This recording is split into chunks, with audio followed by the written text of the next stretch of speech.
सारा आकाश अध्याय 7। 2 दिन में ही मेरे लिए घर की सारी दुनिया बदल गई। हर एक का व्यवहार कुछ नया सा लगने लगा। इससे कुछ कुछ महसूस तो मैं भी कर रहा था, लेकिन सबसे पहले इसे बताया प्रभा ने। उस दिन आते हुए मुझे देर हो गई। आशंकाओं से कांपते हुए घर में पांव रखाए बाबूजी से सामना कर लिया। वे मजदूर के सिर पर लकड़ियां लदवाए चले जा रहे थे। झोले में कुछ सब्जियां लटकी थी। यह उनकी आदत थी। जब भी बाहर लकड़ियां या गेहूं खरीदने जाते तो झोला साथ ले जाते। किसी सब्जी वाले का आखिरी सामान सस्ता सा ले आते। वे दिन भर खाली रहते, इसलिए लकड़ी, गेहूं या घर का अन्य सामान ले आते। अक्सर हम भाइयों में इसको लेकर झगड़े भी हो जाते। ये सारे सामान कौन लाए? सबको अपनी अपनी पढ़ाई महत्वपूर्ण लगती थी और सबको डर था आते जाते क्लास का कोई लड़का या अध्यापक देखेगा तो क्या सोचेगा। जैसे ही बाबूजी को देखा कि मेरे प्राण सूख गए। पिछले दिनों तो मेरी आदत हो गई थी, चुपचाप दबे पांव ऊपर चला जाता, वहीं अलग थलग रहता। इसलिए जब भी किसी से मुलाकात होती, वह या तो बाहर आते जाते या नहाने खाने के लिए उतरते चढ़ते। सोचा अब उस दिन का गुबार बाबूजी दोबारा निकालेंगे, लेकिन मुझे देखते हुए बोले, बड़ी देर लगा देते हो समर। आखिर बहू खाने को भी बैठी रहती है, खाना वाना खा कर ही घूमने निकल जाया करो। फिर ठंडा खाना शरीर को लगता भी तो नहीं है। बाबूजी के स्वर के इस वात्सल्य को तो जाने मैं कब से भूल ही चुका था। सुनकर शरीर ऊपर से नीचे तक रोमांचित हो आया। मैं तो डांट खाने के लिए तैयार था। इस अपनेपन के स्वर ने से मन डर से दहल उठा। भगवान जाने क्या होने को। लेकिन प्रभा ने जल्दी ही मेरा डर निकाल दिया। उसने बताया, अब तो घर वालों का रवैया हमारी तरफ से बड़ा उदार होता चला जा रहा है। मैं चौंका। दोपहर वाली बात याद आई। क्यों, कोई खास बात हो गई क्या? मैंने पूछा। नहीं, खास बात तो नहीं है। वैसे ही हर बात में हद मैं देखती हूँ। पहले जिन बातों को बुरी तरह कला होती थी, अब उनको तुम्हारी अम्मा जी और भाभी जानबूझकर दूसरी तरफ ले जाती हैं। अब तो अम्मा बात बात में कहती है, वह सहारा दे देगा तो कुछ मुसीबतें कम हो जाएगी। कल पूछ रही थी, कपड़े वपड़े तो हैं ना तेरे पास? भाभी ने बेटी की आइसक्रीम ली तो मेरे भी पीछे पड़ने लगी, तुम भी खा लो। मैं चुप हो गया। हाँ, यही तो परिवर्तन मैं जब से महसूस कर रहा हूँ। और घर वालों का नरम व्यवहार भी मन को डर से दहला देता है। काफ़ी देर तक कुछ नहीं बोला तो प्रभा ने झकझोरा, क्यों, क्या सोचने लगे? गहरी सांस लेकर कहा, कुछ नहीं प्रभा, तुम बताओ, मैं इन घर वालों को कैसे समझाऊं कि मैं अभी घर की कोई मदद नहीं कर सकता। ये हैं कि मुझ पर ही सारी आशा लगाए बैठे। मैं तो कहता हूँ अपना और तुम्हारा ही खर्च निकलता चला जाए, यही बहुत है। कम से कम हम लोग घर पर बोझ तो नहीं रहेंगे, अपने को अलग कर लेंगे। इस बार बीए की पढ़ाई है, हंसी खेल तो है नहीं। ऊपर से दिवाकर ने साफ बता दिया, अगर बीए में पढ़ो तभी यह काम लेना। जिस विश्वास पर काम लिया उसे पूरा नहीं करेंगे तो उसे बुरा लगेगा। खैर, इसमें बुरा लगने की क्या बात है? प्रभा ने मेरा मन लेने के लिए पूछा। भाई, मैंने नौकरी को कहकर यह काम लिया नहीं है। मैंने तो पढ़ाई चलाए रखने के लिए काम लिया। इस बार 15-20 रुपए की तो एक एक किताब आएगी। किताबें तो खैर मैं दिवाकर से ले लूँगा, साथ ही पढ़ेंगे तो अलग से ज़रूरत नहीं पड़ेगी। लेकिन तुम भी सोचो, 75 में बचेगा क्या? 20 तो दिवाकर को ही देने हैं। जैसे ही कॉलेज खुलेंगे एडमिशन वगैरह मिलाकर 26 के करीब वहाँ देने होंगे। ऊपर ये कपड़े कॉलेज जाने लायक नहीं रह गए हैं। तुम ही बताओ, तार तार तो निकला जा रहा है। कम से कम एक कमीज पतलून तो हो ही अपने पास। यूँ होने को जूते नहीं, कलम नहीं, भाई साहब का रेजर इस्तेमाल करता हूँ। एक मुसीबत है, सारी आफत इसी महीने आ पड़ी है। कागज़, कॉपी, अटर सटर में ही 25-30 रुपए निकल जाएंगे। फिर सोचता तुम्हारे लेकर धोती ब्लाउज भी ले। तुम मेरी बात बीच बीच में क्यों ले आते हो? कह तो दिया मेरे पास बहुत है, ज़रूरत होगी तो कुछ ही कह दूंगी, समझे?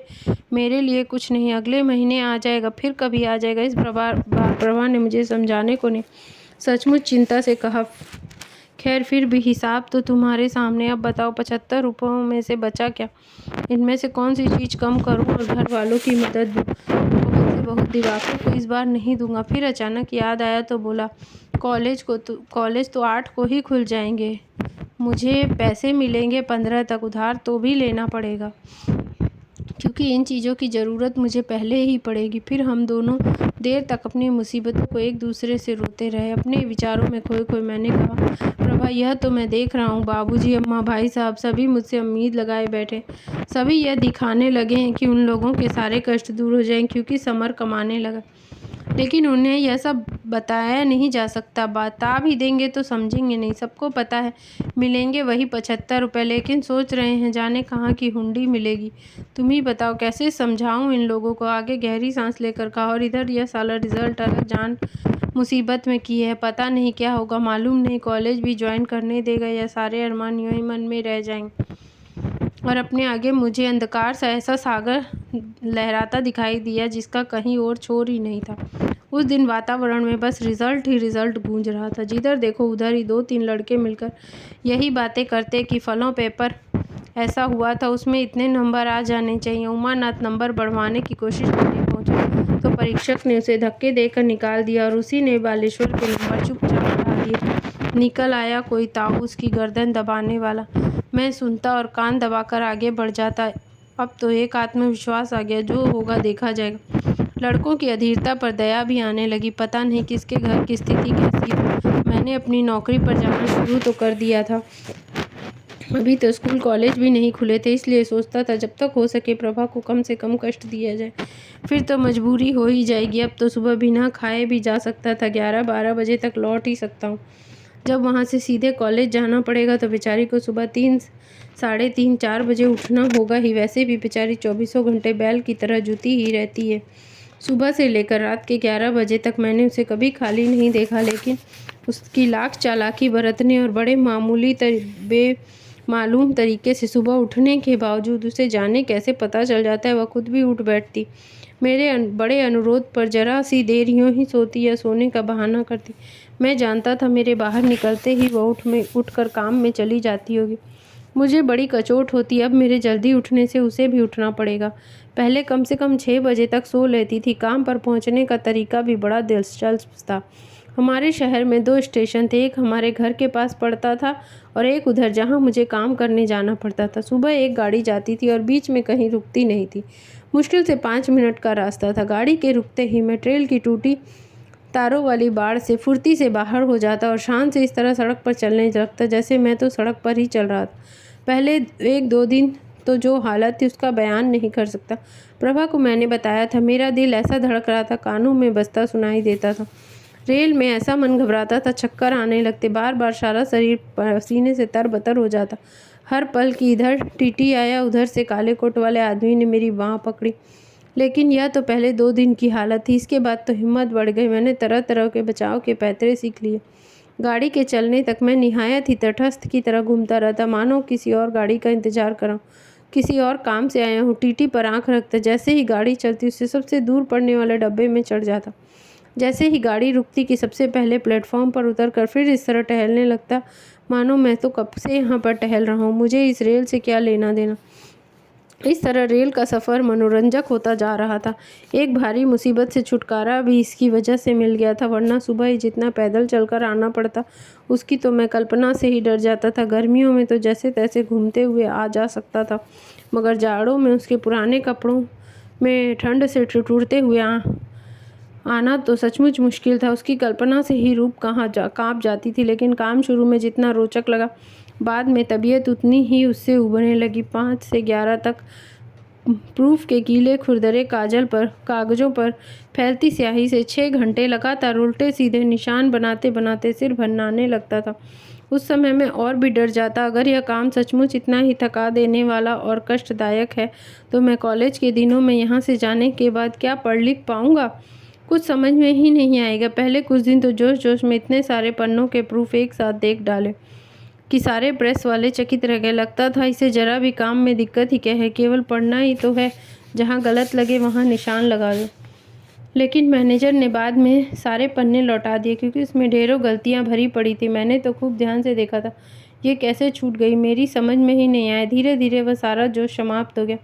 एक एक अक्षर कॉपी से मिलाकर जांचने के बाद अपना सिर गीली मिट्टी के लोदे जैसा लगता था। प्रेस की मशीनों की खस और खटर खटर चलती रहती। इन आवाज़ों के ऊपर सारे गले से छींक कर दिए गए हुक्म गूंजते रहते। नोट टाइप उभर क्यों नहीं रहा है? अब स्याही ज़्यादा आने लगी है। अब देख रहा है क्या? मुंह फाड़कर कागज़ लगा। मैनेजर अपनी स्याही लगी पतलून में दोनों हाथों को ठूसे पास आकर खड़ा हो जाता है और मुझे प्रूफ पढ़ते हुए देखता रहता। तो मुझे ऐसे घबराहट होती और बेचैनी होती जैसे इम्तिहान के दिनों में इन्विजिलेटर के पास आकर खड़ा हो जाने पर होती थी। फिर वह चलते चलते कह जाता, बड़े सुस्त प्रूफ देख रहे हो मिस्टर, मशीन खाली पड़ी है, अभी तो करेक्शन भी टाइम लेगा। जरा ध्यान से देखिए और कई बार देखिए। प्रूफ देखने का काम तो झाड़ू लगाने का काम है।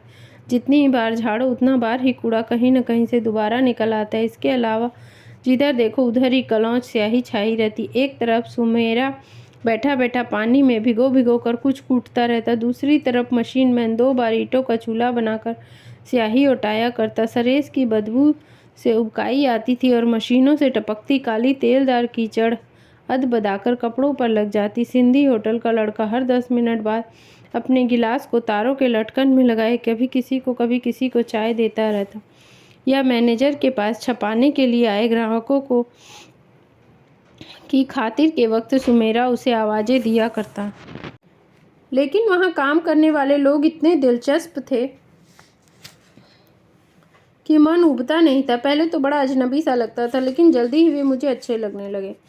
टाइपों को कैसे मैं डिस्ट्रीब्यूट करते या कंपोज करते हुए बड़े रस से लेकर किसी की लड़की की प्रेम कहानी, काल्पनिक या किसी सिनेमाओं के घोल मोल से तैयार किए गए अजीबोगरीब किस्सों का बखान करता। चाहे बात सिनेमा की हो या अपने जीवन की, सबके पास विषय एक ही था, अपने अपने प्रेम संबंधी अनुभवों का वर्णन। उनमें एक लड़के ने मेरा ध्यान अपनी ओर अक्सर खींचा। वह अक्सर चुप ही रहता था और उसके चेहरे बोलचाल के ढंग को देखते ही लगता था कि वह किसी शरीफ घराने का। अक्सर चुप ही रहता, मानो अपने को इन सब के स्तर के साथ मिलाने को तैयार न हो। बूढ़े मशीन मैन ने बहुत कम सिनेमा छोड़े थे। उन लोगों के सारे किस्से में रोज प्रभा को आकर सुनाया करता था। जब 12 बजे की कड़कती धूप में पसीने से तरबतर घर आता, भूख के मारे चक्कर आ रहे होते, लेकिन गर्मी के कारण 2 गिलास पानी चढ़ा लेता। फिर देर तक खाना खाने की इच्छा नहीं रहती। खाना मैं ऊपर ही मंगा लेता। प्रभा मेरे लिए इतनी देर भूखी बैठी रही, यह बात मुझे कोंचती थी। इसलिए पहले ही दिन मैंने कहा, यह तुम्हारी बेवकूफ़ी है प्रभा, इतना पढ़ लिख कर भी तुम वही मूर्ख हो। 1 बजे तक मेरे लिए बैठे रहने की क्या ज़रूरत है? वक्त पर खा लिया करो ना, दिन भर काम करती रहती हो। मैं तो अपने वक्त पर ही खाती हूँ, तुम समझते हो तुम्हारे लिए इतनी देर बैठी रहती हूँ? घर के काम काज से छुट्टी ही अब मिलती है? प्रभा मुंह बनाकर कहती, बड़े खूबसूरत हो ना जो तुम्हारे लिए बैठी रहूँगी। यहाँ खाने के लिए किसी राह नहीं देखते तो पहले क्यों नहीं खा लेती? उसकी चालाकी पर मुझे अच्छा लगा। आई खूबसूरत की बच्ची, मिला कर देख लो, तुम्हारे घर वालों में सबसे ज़्यादा खूबसूरत हूँ। एक से एक बनमानुस रखे हैं सब। हमारे घर वालों को अगर कुछ कहा ना तो बुरा हो जाएगा। हाँ तो नहीं, जब तक कुछ कहे नहीं सिर पर ही चढ़े आते। उसकी त्योरियों पर बल डालकर आंखें तरेरी। हम भी तो देखें कह कर ही, कोई किसी का क्या कर लेगा, मैंने चिढ़ाया। तो हम चलते हैं, तुम यहाँ अकेले बैठ कर बको। वह झमक कर उठकर चल दी। एक तो अम्मा जी जिठानी की जली कटी सह कर इनके पास बैठो और यहाँ फिर सब वह बकें। हम ही तो फालतू मिले हैं। और उसका गला भर्रा आया था कि घूंट भरकर उसने सारी बात को परिहास बना दिया। तुम भी तो तभी ठीक रहते हो जब बाबूजी हल्ला मचाते हैं। मैंने मनाने के ढंग से उसका हाथ पकड़ लिया। मेरा क्या गया, तुम ही तो कह रही थी लला उस वक्त, जैसे सिंदूर में नहला दिया हो। ओहो, अपना नहीं बताएंगे कि कांप रहे थे, गले से आवाज़ नहीं निकल रही थी, अब सान ऐठ रहे हैं। वह उस दिन की बात से हंस पड़ी। अच्छा छोड़ो भी, तुम भी क्या बेकार की बातें लेकर बैठी हो। आओ हम लोग खाना खाएं। मैं उसका हाथ थाली की ओर खींचकर उससे ज़बरदस्ती रोटी तुड़वाने की कोशिश करने लगा। हाय, तुम मुझे जिंदा नहीं रहने दोगे? कुछ देखें तो घर के बाहर ही निकाल दूँ। हाँ, सब साथ साथ खाना खा रहे। उसे डरते हुए बाहर की ओर देखा।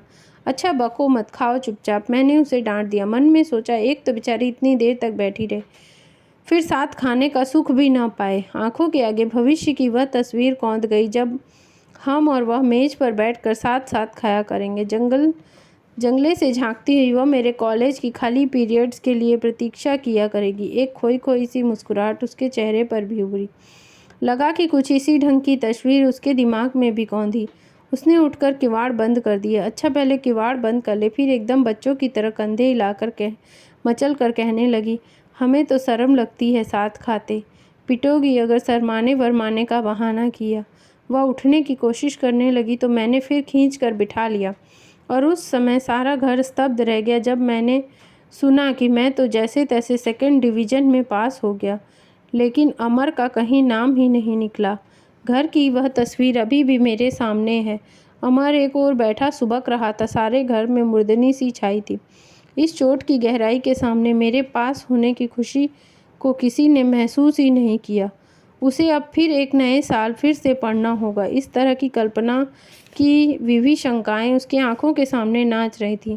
बाबूजी पहलवान की तरह दोनों हाथ छाती पर बांधे उद्वेग से इधर से उधर टहल रहे थे।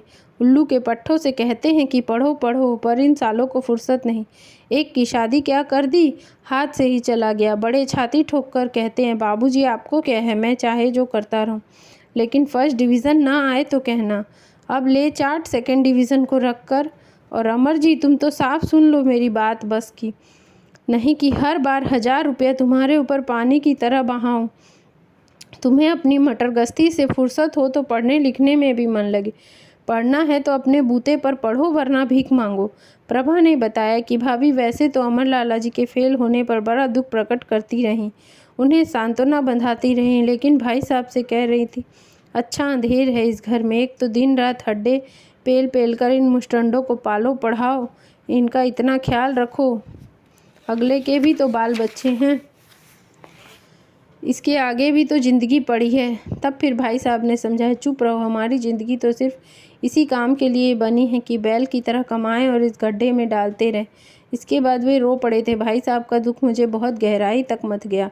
साले घर वालों के ताने और विरोधों के बावजूद मैं दिवाकर के साथ जाकर बड़ी मुश्किल से अपना नाम कॉलेज में लिखा आया। कॉलेज में भर्ती होने के लिए लड़कों को जो धक्कन पेल थी वह सिफारिशें और तिकड़ेम थी। उन्हें देखते हुए तो कहना चाहिए, इन सब के मुकाबले पास होना कतई कठिन नहीं था। उस समय तो यही लगता था कि किसी तरह एडमिशन की यह वैतरणी पार हो जाए तो जीवन सफल हो जाएगा। कोई पूछने वाला नहीं था कि बड़े बड़े फर्स्ट क्लास लड़के प्रिंसिपल के कमरे से चले आ रहा था, किसी के पास कोई मजिस्ट्रेट खुद अपना कोई आदमी भेज रहे थे। अभी भी उम्मीद लग रही थी कि एक एक क्लास में 60-60 लड़के होंगे, हर तरह की, हर क्लास में 4-4 सेक्शन तो कम से कम होंगे। शैतान की आंत की तरह सिलसिला बढ़ते जा रहा था। साइंस आर्ट के हिसाब से पहले क्लासों को बांटो, फिर ABCD सेक्शन। मुझे तो अपने भर्ती होने में पूरे 3 दिन बिगाड़ने पड़े। कॉलेज का पुराना विद्यार्थी होने के कारण हो गया। मुसीबत तो बेचारे फर्स्ट क्लास वालों की थी, लेकिन ताज्जुब यह था कि घर में एडमिशन से पहले उठा हुआ बवंडर और विरोध 2 दिनों में कैसे जादू के जोर से कहीं उड़ गया। सबसे ज़्यादा अमर के दाखिले में दिक्कत हुई। अब प्रभा के लिए असली मुसीबत आई। प्रेस से 11 बजे छूटते ही मुझे कॉलेज भागना पड़ता था। वहाँ से 3 बजे छुट्टी मिलती थी। हमारा आखिरी पीरियड 3 बजे ही पड़ता था। वह तो कहो कॉलेज में अभी MT शुरू नहीं हुई थी, वरना 4:30 से लेकर 7:30 तक वहाँ घिसना पड़ता। न जाओ तो 8 आने फ़ाइन दो। तब तो सुबह 4:30 बजे घर से निकलकर बड़ी मुश्किल से रात को 7:30 या 8 बजे तक पहुँच पाया करूँगा। खाने की समस्या फिर बुरी तरह सामने आ गई। प्रभा ने कहा, तुम बेकार सिर क्यों खपा रहे हो? मैं कह तो रही हूँ सुबह 3 बजे उठकर कुछ बना दिया करूँगी। एक तो तुम यूँ ही सारा दिन काम में जुटी रहती हो, फिर ऊपर से यह 11:30 बजे सोकर 2:30-3 बजे सुबह उठोगी। आखिर तुम्हारा इरादा क्या है? मैंने नकली गुस्से में कहा। साफ ही कह दो ना, मैं तुम्हें यूं ही मार दूं। ओहो, जरा सा काम करने में नहीं मरी जाती हूँ। और काम क्या मुफ्त में करूँगी, कहे देती हूँ, सारा बदला चुकाना पड़ेगा। मैं उसके इस ढंग और अदा पर रीझ गया। गदगद कंठ से बोला, देखो जिंदा रहा तो पाई पाई चुकाऊंगा। सब कुछ इसलिए तो कर रहा हूँ तुम्हें ठीक से रख सकूँ, नहीं तो 4 बजे से रात के 10 बजे तक जुटा रहूँ। मुझे क्या दौरे आते हैं? फिर अचानक संभल कर कहा, नहीं जो कुछ भी है 3 बजे तुम्हें किसी भी हालत में नहीं उठने दूंगा। अच्छा ऐसा क्यों नहीं करती, रात को बनाकर रख दिया करो, सुबह बासी हो जाएगा। नहीं होगा बासी, और सुबह 10 बजे प्रेस में तो खा ही लिया करूँगा। इतनी देर में क्या बासी हो जाएगा? मुझे लगा प्रभा जैसे राजी हो गई। बोली, और दिन भर उस बर्तन को साथ लिए घुमा करोगे? साथ लिए तो बहुत घुमा, वहीं कहीं प्रेस में रख दिया करूँगा, लौटते वक्त उठा लाया करूँगा, एकदम पास ही तो है। लेकिन उसने एकदम टाल कर कहा, अरे जो कुछ नहीं होता, सुबह भी बना कर दिया करूँगी, गरम गरम खाना खा कर जाया करोगे तो ज़रा स्मार्ट भी लगोगे। कहते हैं बासी खाना खाने से दिमाग ठस हो जाता है, सारा दिन आलस्य रहता है। फिर एकदम याद करके ज़रा उम्गे स्वर में बोली, और हाँ एक बात बताऊँ, अम्मा ने कह दिया है कि अगर खाना ले जाओ तो ढंग के 4 पराठे सेक दिया करूँ। बाहर कोई दोस्त ही खाने बैठ जाए या देखे भाले तो रोटी अच्छी नहीं दिखती। अच्छा, यह मुझे मालूम नहीं था, मैंने चिंता भरे स्वर में कहा। प्रभा, मैं सारे घर को जानता हूँ, यह सब इसलिए है मुझे 10-11 को तनख्वाह मिलेगी, नहीं तो मैंने जो कॉलेज के लिए कपड़े बनवाए हैं वे, या किताबें कॉपियाँ और फीस, तुम समझती हो सब यूं ही चुपचाप हो जाता। एक एक चीज़ पर हत्या हो जाती है, हत्या। अब तुम ही बताओ इनमें उन्हें क्या दूंगा। अच्छा एक काम करे, तुम किसी तरह भाभी को इस महीने के हमारे खर्चे का हिसाब दे सकती हो, सो मेरी खोपड़ी पिटे और तुम अपने अलग खड़े तमाशा देखो। तुम ही तो अकेले चालाक हो ना। अम्मा दांत किटकिटा कर कहेंगी, खसम की कमाई का हिसाब दे रही है। तो फिर तुम ही बताओ कैसे समझाया जाए। वैसे तो मैंने अब जान लिया है कि खाने के सिवा घर वालों पर बहुत ही कम खर्च रहेंगे, लेकिन देखे आगे क्या होता है। और एक बार गहरी सांस लेकर इस तरह अपने आप फूट पड़ी कि सारा वातावरण आर्द्र हो गया। कुछ देर की चुप्पी के बाद मैंने सिर झटका कर कहा, प्रभा, मेरे तो जी में आता है छोड़ो इस सारी आफत को और मारो मुसीबत को गोली। किस चक्कर में जाकर उलझ गए, न दिन को चैन न रात को आराम। फिक्र के मारे दिन रात की परेशानी। सुबह 4 से लेकर रात को 10 बजे तक पागलों की तरह इधर उधर भाग रहे हैं। कहीं अपने आनंद से क्लर्की करेंगे, 60-70 रुपये महीने में मस्ती फटकारेंगे। सुबह 10 बजे जाएंगे, 5 बजे हाजिर हो जाया करेंगे। ज़्यादा से ज़्यादा फाइलें ही तो लानी पड़ेगी। प्रभा ने हमदर्दी से मेरा चेहरा देखा, लेकिन मुसीबत सिर्फ रुपए की तो नहीं है, उतना तो तुम्हें अभी भी मिलता है। असली मुसीबत तो यह है कि हमारे सपने बहुत ऊंचे हैं, भविष्य के नक्शे बिल्कुल अलग हैं। यही तो सारी मुसीबतों की जड़ है। लेकिन वह सपने मेरे अकेले के तो नहीं है। मैंने परेशानी से कहा, अब तुम ही बताओ कि इन सपनों को कहाँ ले जाएं। दिल है तो सपने भी हैं। आज तुम कैसी बातें कर रहे हो ये सब। प्रभा प्यार से झिड़क कर बोली, अरे जरा सी मुसीबत है, दूर हो जाएगी। सपनों का सुख तो हम ही उठाएंगे, उनके लिए जरा सी तकलीफ भुगत लेने में हर्जी क्या है। चाहे तुम्हारे साथ कोई हो या ना हो, मैं तो हूँ ही। उसने मेरे कंधे पर हाथ रख दिया और मेरा हृदय इस तरह गदगद हो आया कि मन हुआ उसकी गोद में सिर रखकर रो पड़ूं। यह किसी स्वर्ग की साफ भ्रष्टा देवी है जो अपना समय गुजारने यहाँ चली आई है। अगर मेरी यह हिम्मत को न ललकारती तो क्या मैं इन सबको पार कर पाता? कभी नहीं, कभी नहीं। मैं तो जाने कब का टूट चुका होता। भर्राए गले से मैंने पूछा, अच्छा प्रभा एक बात बताओ, इतने कष्टों, मुसीबतों और निराशाओं में तुम्हारा दिल नहीं घबराता? जिन दिनों में बोला नहीं करता था, तुम्हें तंग नहीं किया करता था, उन दिनों जरा देर को भी तुम्हारे मन में पराजय की भावना नहीं आई? उसने निहायत आत्मविश्वास भरे लहजे में कहा, मुझे तुम अभी नहीं जानते।